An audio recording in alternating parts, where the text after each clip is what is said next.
Apology affidavit வந்து கொடுத்துருங்கடா, நான் வரவே மாட்டேன் அப்படின்னாரு. நீதிமன்றத்தில் மன்னிப்பு கேட்கிற ஆதாரத்தை கொடுத்தா இனி விஜயை பத்தி பேசதை விட்டுறேன்.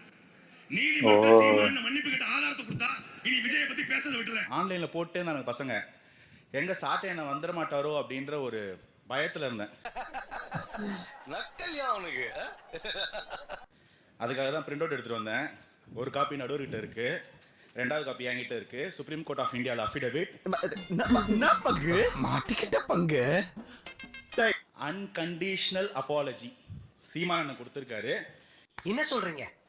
அப்போ நீங்க சொல்றதெல்லாம் வச்சு பார்க்கும்போது ராக்கெட் ராஜா ஒரு திருடனா?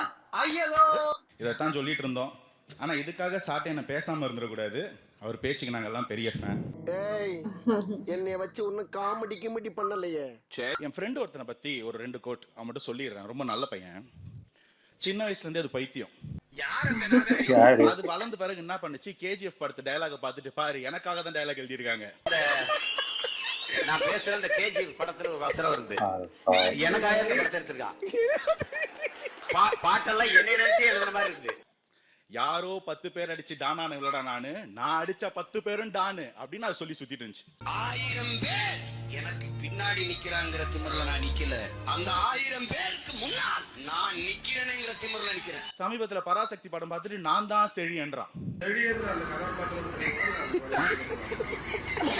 சீமான் தான் செழியன், பேர் செழியன்னு வச்சுட்டாங்களே, நான் தான் செழியன். அடுத்து டிடிடி படம் பார்த்துட்டு நான் தான் தலைவர் தம்பின்றான். அது எல்லாரும் என்னைய வந்து தலைவர் தம்பின்னு தான் சொல்றாங்க, என்னைய வந்து தலைவர் தம்பின்னு தான் சொல்றாங்க. ஏய், படத்தை படமா பாடுறா. ரசிகர்களே படத்தை தாண்டி அரசியல் களத்துக்கு வந்துட்டாங்க, தொண்டர்களா மாறிட்டாங்க. அவங்கள நீங்க ரசிகர்கள்னு பிராண்ட் பண்ணிட்டு நீனும் ரசிகனா இருக்காதா?